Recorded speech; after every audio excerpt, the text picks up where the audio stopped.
نحمده ونصلي ونسلم على رسوله الكريم وعلى آله وأصحابه أجمعين أما بعد أعوذ بالله من الشيطان الرجيم بسم الله الرحمن الرحيم ناظرین و سامعین السلام علیکم ورحمۃ اللہ وبرکاتہ۔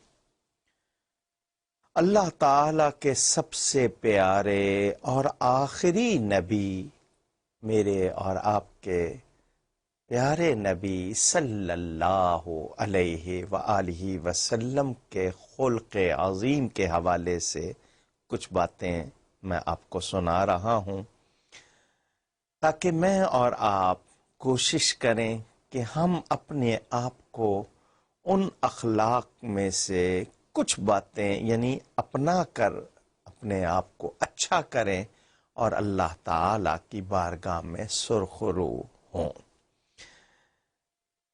ہمارے ہاں ایک دوسرے کا نفع،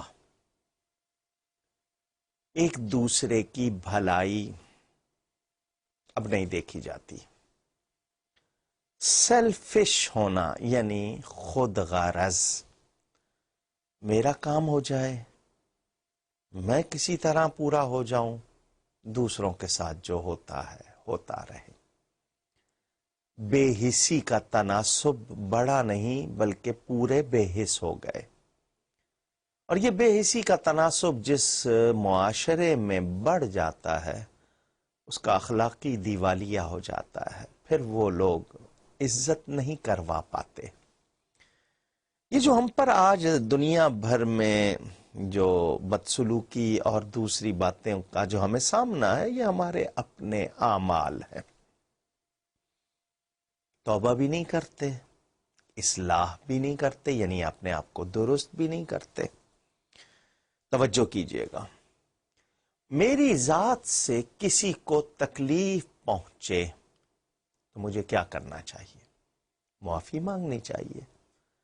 میں یہ سوچتا ہوں میں اس سے معافی مانگوں تو میں چھوٹا ہو جاؤں گا۔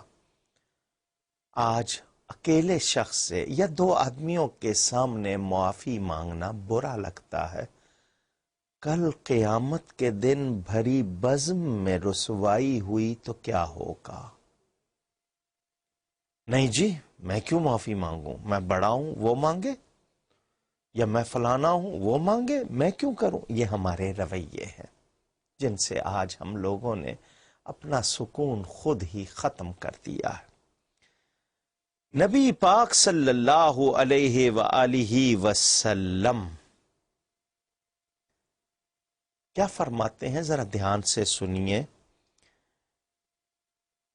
کہ کسی کو انجانے میں، یہ انجانے کا لفظ سمجھنے کے لیے کہہ رہا ہوں، یعنی ارادہ نہیں ہے، ٹکرا گیا کوئی، تکلیف ہو گئی، نادانستہ جس کو کہتے ہیں، کہ اگر تکلیف ہوئی تو اس تکلیف کا بدل کیا دیتے ہیں؟ ذرا یہ سنیں آپ۔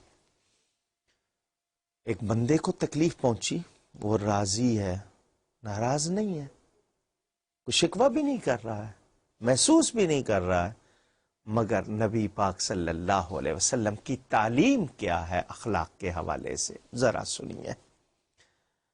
حبیب بن مسلمہ رضی اللہ عنہ، ان سے مروی ہے کہ حضور صلی اللہ علیہ وسلم نے ایک اعرابی دیہاتی کو ایک خراش، آپ کو کوئی چیز لگ گئی تو خراش پڑ گئی، اسکریچ، باڈی اسکریچنگ کا جو کہتے ہیں، اس کو لگ گئی تھی، حضور صلی اللہ علیہ وسلم نے اس کو بدلہ لینے کو فرمایا۔ حالانکہ جان بوجھ کر تکلیف نہیں پہنچائی، لگ گئی، مگر اسے فرمایا کہ بدلہ لے لے۔ اعرابی کو بلایا اور حکم دیا، فرمایا کہ تجھے ایک خراش لگ گئی تھی، بدلہ لے لے۔ وہ دیہاتی ہے مگر عرض کرتا ہے، اے اللہ کے نبی، یا رسول اللہ صلی اللہ علیہ وسلم، میرے ماں باپ آپ پر قربان ہوں، مجھے کوئی تکلیف نہیں، کوئی شکایت نہیں، نہ ہی کسی بدلے کا مطالبہ ہے. اگر آپ فرماتے ہیں چونکہ لگی ہے چیز تو وہ بھی معاف، مجھے کوئی مطالبہ نہیں ہے بدلے کا. یہاں تک کہ میری جان پر بھی بن جائے تب بھی میں کوئی مطالبہ نہیں کروں گا. محبت اور عقیدت کا یہی تقاضا. سلام اس صحابی کو جس نے ایسا کہا. حضور صلی اللہ علیہ وسلم نے اس کو دعائے خیر سے مشرف فرمایا. ایک شخص غزوہ حنین، حضور صلی اللہ علیہ وسلم کے ارد گرد بڑی بھیڑ تھی. وہ کہتے ہیں عبداللہ بن ابی بکر ان کا نام، کہ بھیڑ میں میرے پاؤں میں جو جوتا تھا جو میں نے پہن رکھا تھا وہ بڑا سخت تھا. میں نے اس جوتے سے حضور صلی اللہ علیہ وسلم کے مبارک پاؤں کو رون دیا. یعنی میرا وہ جوتا اس مبارک قدم پر آ گیا. ایسا بھی صرف بھیڑ کی وجہ سے ہوا. چونکہ جوتا اچانک لگا تھا اور سخت قسم کا جوتا تھا. نبی پاک صلی اللہ علیہ وسلم کے ہاتھ میں چھڑی تھی. حضور نے چھڑی اچانک جیسے وہ یعنی تکلیف پاؤں میں ہوئی تو وہ لگی کہ کیا کرتے ہو، تو وہ چونکہ چھڑی اس کو لگ گئی، کوئی زور سے نہیں ماری تھی، جیسے ہاتھ میں کوئی چیز لگ گئی. فرمایا کہ تو نے مجھے تکلیف پہنچائی. وہ صحابی کہتے ہیں ساری رات میری تو نیند اڑ گئی، میرا تو چین چلا گیا. میں نے کیا کیا؟ کس ہستی کو میں نے تکلیف پہنچائی؟ اللہ تعالی کے سب سے پیارے آخری نبی پاک صلی اللہ علیہ وسلم کو تکلیف پہنچائی میں نے. مجھ سے کیا ہو گیا؟ یعنی اپنے آپ میں بے چین مضطرب رہا. جب صبح ہوئی تو ایک شخص میرے بارے میں پوچھ رہا تھا کہ کہاں ہے. میں نے اس کو کہا یہ میرا نام ہے. اس نے کہا تجھے رسول اللہ صلی اللہ علیہ وسلم نے یاد فرمایا ہے. اب یہ اور ڈرا، کل تو اتنی بات حضور صلی اللہ علیہ وسلم نے فرما دی تھی، اب پتہ نہیں کیا ہوگا. لرز بھی رہا ہے، ڈر بھی لگ رہا ہے کہ شاید جو مجھ سے کل غلطی ہوئی ہے سزا دی جائے گی، مگر یہ احساس کہ سزا مل جائے، میں نے تکلیف جو پہنچائی ہے مجھے سزا ملنی چاہیے. وہ اپنی سزا کا تصور کر رہا ہے کہ میں نے ایک سخت بھاری جوتے سے نبی پاک صلی اللہ علیہ وسلم کا مبارک قدم کچلا ہے، مجھے سزا ملنی چاہیے. تو اس طرح میری یہ جو تکلیف ساری رات میں تڑپتا رہا ہوں چلیں یہی کم ہو جائے گی. وہ چلا حضور صلی اللہ علیہ وسلم کے سامنے پہنچا، نگاہیں جھکی ہوئی ہیں. ذرا تصور کیجئے، ایک انسانی سوچ کے حوالے سے آپ سوچئے کیا ذہن میں آتا ہے آپ کے. آپ ضرور مسکرائے ہوں گے کہ کس ہستی کے سامنے ہے. ذرا سوچئے، آئیے سنیے اور خوش ہو جائیے. فرمایا کل تو نے اپنی بہت بھاری جوتی سے میرے پاؤں کو کچلا تھا، مجھے تکلیف پہنچائی تھی، اور میری چھڑی سے تمہیں کچوکا لگا تھا. یہ 80 اونٹنیاں لے لو. 70 اور 10 80 اونٹنیاں لے لو جو میری چھڑی سے تمہیں کچوکا لگا تھا، یہ اس کا بدلہ ہے. جان بوجھ کر نہیں، لگ گیا ہے وہ، اور اسے کچھ چوٹ نہیں پہنچی ہے، کوئی خراش نہیں آئی ہے، مگر اللہ کا نبی 80 اونٹنیاں ایک ہلکی سی ضرب لگ جانے پہ دے رہا ہے. آج تو ایک دوسرے کو ہم نوچ کے کھاتے ہیں، لوٹتے ہیں، جان بوجھ کر تکلیف پہنچاتے ہیں. کبھی گھروں میں ٹیلی ویژن، ریڈیو، ریکارڈنگ کی آواز بلند کر کے، کبھی کسی چیز کو گرا کر دوسروں کو اذیت جان بوجھ کر پہنچاتے ہیں. ہم اس کے باوجود شرمندہ نہیں ہوتے. ذرا اللہ کے حبیب کی اس بات کو سوچئے. میں سچ عرض کروں، کوئی کائنات میں مثال نہیں ملے گی، یہ صرف ایک ہمارے نبی پاک صلی اللہ علیہ وآلہ وسلم ہے۔ کتنا بلند کردار ہے۔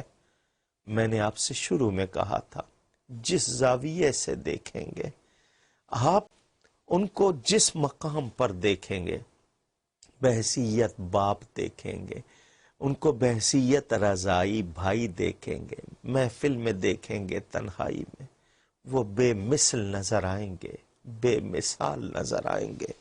کروڑوں درود ان پر، کروڑوں سلام ان پر۔ حضور اکرم صلی اللہ علیہ وآلہ وسلم کی شان عدل بھی دیکھیں۔